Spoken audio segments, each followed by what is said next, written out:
Talk to yourself in a day, otherwise, you will miss an intelligent person in your life. ప్రతిరోజు మీతో మీరు ఒక్కసారైనా మాట్లాడుకోవాలి. లేకపోతే ఈ లోకంలో ఉన్న ఒక బుద్ధిమంతుడితోటి మాట్లాడే అవకాశాన్ని కోల్పోతారు.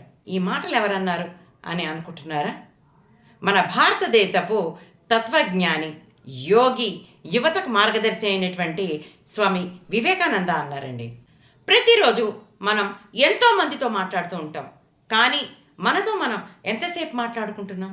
ఆత్మ పరిశీలన అనేది మన విజయానికి ఎంతో అవసరం. మన భావనలు, మన లక్ష్యాలు, మన లోపాలు, మన విజయాలు అన్నీ మనకి మనమే తెలుసుకోవాలి.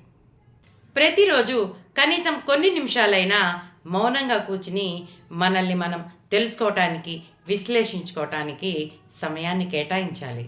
అయితే మనతో మనం స్నేహం చేయడం అనేది అంత సులువైన పనేం కాదండి. ఇది క్రమక్రమంగా మనము అలవాటు చేసుకుంటూ ఉండాలి. అందులో మొదటిగా ఆత్మ పరిశీలన. ఒకసారి మౌనంగా ఒక దగ్గర కూర్చుని ఏం చేస్తున్నాము అనే విషయాన్ని పరిశీలించుకోవాలి. ఒకవేళ ఏదైనా తప్పు జరిగితే దానికి మనల్ని మనము దూషించుకోవద్దు. అలా తప్పు జరగడానికి మనల్ని ప్రేరేపించిన కారణం ఏంటో తెలుసుకోవాలి. దీన్నే సెల్ఫ్ రిఫ్లెక్షన్ అంటారు. తర్వాత be kindly to yourself అంటే తప్పుకి కానీ ఆ లోపానికి కానీ మీరు నిందించుకోకండి. మనకి మనమే ఎంతో ప్రేమగా నచ్చ చెప్పుకోవాలి. అయ్యో ఇలా జరిగింది, అయితే వచ్చేసారి నుంచి మనం ఇలా చేయకూడదు అనేటువంటి ఒక రియలైజేషన్ రావాలి. ఇది సెకండ్ స్టెప్ అండి. నేను బలహీనుణ్ణి కాదు, నేర్చుకుంటున్న ప్రయాణికుని మాత్రమే అని మీకు మీరు నచ్చ చెప్పుకోండి. దాంట్లో థర్డ్ స్టెప్ జర్నలింగ్ అంటే రాసుకోవటం, మెయింటైనింగ్ ఏ డైరీ. ఏదైనా మీ మనసులో ఉన్నది రైటింగ్లో పెట్టేసేయండి. తర్వాతది ధ్యానం.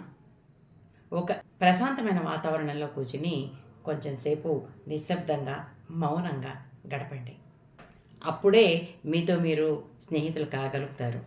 మరొక స్టెప్ మీ అభిరుచులు ఏంటో తెలుసుకోవటం. సంగీతం, సాహిత్యం, ఏదో ఒక అభిరుచి మీకు ఉండి ఉంటుంది. ఆ అభిరుచిని తెలుసుకొని మీ నచ్చిన అభిరుచిలో టైం స్పెండ్ చేయడానికి ట్రై చేయండి. చివరగా క్షమించుకోవటం. మీకు మీరు క్షమించుకోండి. జరిగిన తప్పుని మీ విజయానికి మెట్టుగా మార్చుకోండి. ఈ స్వామి వివేకానంద కొటేషన్లో ఇంత అర్థం ఉందండి. వచ్చే సంచికలో మరొక కొత్త కొటేషన్తో మేము అందరికి వస్తాను. అంతవరకు సెలవు.